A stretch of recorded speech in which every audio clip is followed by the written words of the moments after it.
The controversial departure of FEMA's acting chief.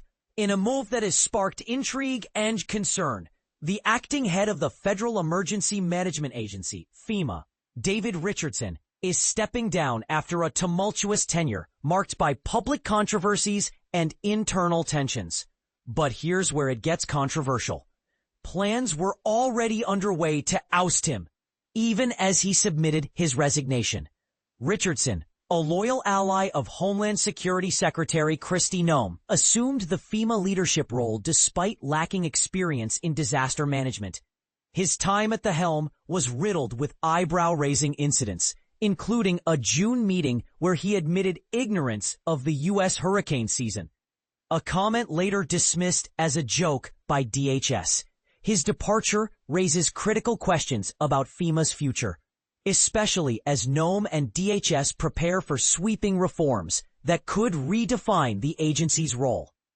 A close Trump administration ally, Karen Evans, is set to replace Richardson, according to a FEMA official. Richardson's leadership was put to the test during the catastrophic Texas floods in July, which claimed over 130 lives. Notably, he was on vacation and unreachable for hours during the crisis.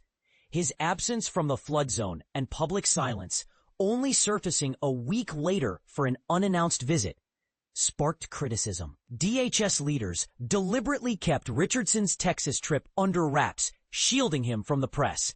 Despite this, he defended his leadership, calling the DHS response in Texas a model for disaster management. However, his leadership style, described as brash and unpredictable, with a penchant for shouting and swearing, raised concerns among officials. Richardson's appointment marked a turning point as DHS tightened its grip on FEMA, installing loyalists and pushing out veteran disaster experts.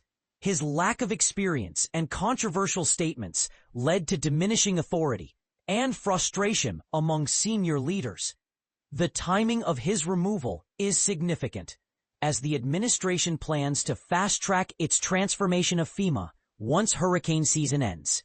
The new FEMA Review Council, headed by Noem, will soon release its report, outlining recommendations for reshaping the agency. Meanwhile, a bipartisan bill known as the FEMA Act aims to make FEMA independent from DHS, a move opposed by Noem. The mildest hurricane season in a decade has benefited the administration, with no hurricanes making landfall in the U.S. However, a former high-ranking FEMA official warned that the lack of major disasters has played into the Trump narrative, obscuring the agency's importance. With growing turmoil at FEMA, current and former officials warned that Americans are at risk, and this is the part most people miss. More than a quarter of FEMA's full-time staff have left, and morale has plummeted. The agency's ability to respond effectively to disasters hangs in the balance. So what do you think? Is FEMA's future secure, or are we heading towards a potential crisis? We'd love to hear your thoughts in the comments.